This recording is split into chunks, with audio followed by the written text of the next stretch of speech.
will never find a more wretched hive of scum and villainy. Hey everyone, today we are putting together a 1/12 scale Cantina. I designed and 3D printed all of these parts here. The main bar piece is designed to just kind of snap together. It took me a lot of trial and error to figure out the right size of the pegs to make sure things were sturdy, but also easy to put together. And I'll just get it out of the way. All of the files that you see in this video are available on my Patreon or on Etsy. Links are going to be in the description below. I have the bamboo printers, and so I was able to use AMS printing to print these pieces here with multiple colors, and I used print ironing to get a really nice smooth finish on the bar there. It almost doesn't even look 3D printed. And I do include some of the 3MF files, so you can just go ahead and drop those right into your printer and it'll print in the multiple colors. And in fact, the only paint on this is a little bit of this Vallejo beige paint that I just used a sponge roller that I found on Amazon, and just to do like really quick weathering on there just to break up some of that detail and not have it look so fresh. It is definitely super easy and super satisfying, and it just, you know, gives that grungy Star Wars feel that we all know and love. I should have done this before I glued on some of the details like these sconces and the little lights, but I was able to kind of work around it. The trickiest part about designing this was all of the pipes and greebles on the inside of the bar, just figuring out how these were going to physically print. You can see that the pipes are flat on one side, and then all of the other greebles here just kind of print straight up and down. Everything I design is made to be support free whenever possible, which is like 99% of the time. And so this was a challenge for sure, but I'm happy with the way it came out, and it looks nice and busy while still being something that can just kind of print easily on a PLA printer. Because the amount of space that everyone has is so different, I wanted to make this really modular, so you can really just like choose your own adventure here and decide which pieces to print, as well as how you'll arrange them on your shelf. And so these just click together here, and then you can just set them wherever, and gravity will do the work. But if you do want to have a more permanent display, you could use some glue, but there's really no reason for that. I redesigned the benches to be a little bit smaller to fit better in these alcoves, and they just kind of print in two pieces and click together, so they're hollow, they're lighter, they take up less filament. And if you don't have room for the alcoves, you could always just like use the benches and the tables on their own. There's cheap rubber tubing you can buy on Amazon for jewelry, and I use that to make these flexible pieces here for the hookah. That way you could actually have characters hold it if you want. And we're going to use it to hide the little seam on the bar there. I also cheated a little bit and glued down the cups to the table here, because it's just annoying when they fall over when they're in the alcoves like that. It's hard to get your hands in there. But the tables are designed to fit these Amazon LED lights that you can just put a cap on so you can have them glow, or you could just use them as is. It always takes a little bit of cheating here, and so the tables that are in the alcoves are a bit smaller just to kind of not have them be so oversized on your shelf. But then we have some larger tables here for the main bar area. I also digitally sculpted and printed a bunch of cups that can be printed with the AMS to add some liquid on the inside. You can put some stripes on there, kind of mixed some of the random filaments I had, like this weird green. I also did some spilled blue milk, please don't cry over it. But I love how clean the printing on the Bamboo Labs is, especially with the AMS. It just gives such a nice effect. And we've got to populate the rest of the bar with some cups and just look like it's pretty lived in. I printed some more chairs to kind of populate around the bar here, because I actually forgot that the chairs around the table should have that little piece on the bottom that lifts them up just a little bit and makes the figures just sit in them a little bit more neatly. And then we have some larger pegs that can turn them into bar stools. So last night I started thinking about how I was going to populate this, and I realized I needed to design a new piece.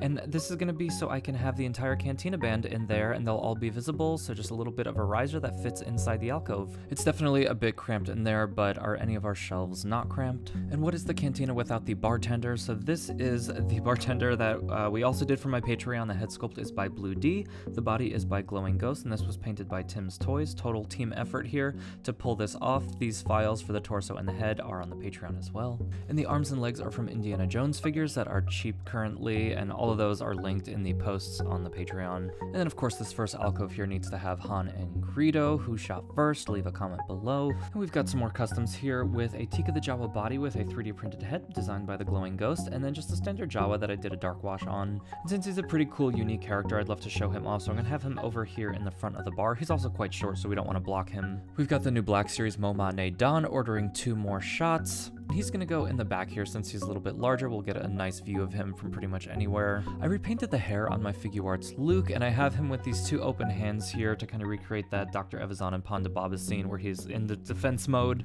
and Obi-Wan's reaching for his lightsaber. Dr. Evazan's in a bit of a situation here because we are heating up his wrist joint so we can add the hand from the SDCC Han Solo and just give a little bit more personality to the scene. And I have Ponda Baba leaning outwards a little bit to look like he's kind of taking cover behind Dr. Evazan. on. We've got some more custom figures here. The body on the left is a Marvel Legends figure, and the one on the right is General Lando with some printed hands and of course some heads. And then that guy's actually wearing Jyn Erso's scarf backwards, so that's the part that goes down the back of her neck.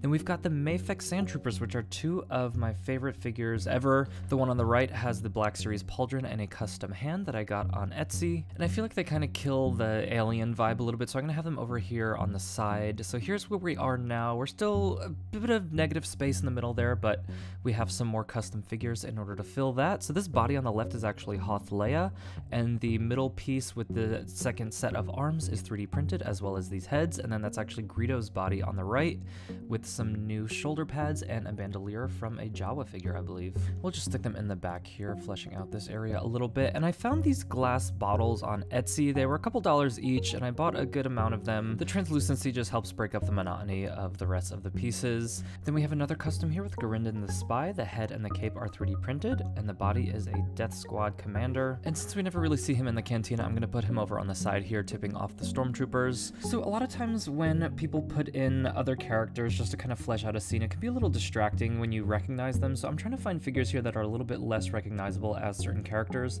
such as this SH Figuarts Luke from The Last Jedi. And I'm also gonna set him in the back here, facing away next to Darkside Rey. So these have the presence of other figures, but they're not really distracting. They don't really call any attention to themselves. So the SH Figuarts A New Hope Chewbacca is very expensive. It goes for like $150, but I found the Solo Chewbacca with much better articulation than the Black Series one. Well, don't push it too hard, but this one was only $30 used on Ami Ami, and it has like these amazing joints at the shoulders. But if you just look at the box, you would think that this would never work as in A New Hope Chewbacca, but he actually comes with an alternate faceplate, and then you throw on a bandolier from like a cheap Chewbacca archive figure, and you've got yourself your A New Hope Chewbacca. All in all, this maybe cost $40 as opposed to like the $150 for the official SH Figuarts one. And I'm gonna stick him over here in the back, just kind of filling out this space here, like he's just kind of scouting out the Cantina, seeing what's going on. And I was trying to think of who else in the canon might be here at this time, and I think the Mithril might be here. This is a custom figure that Frederick's Figures made me,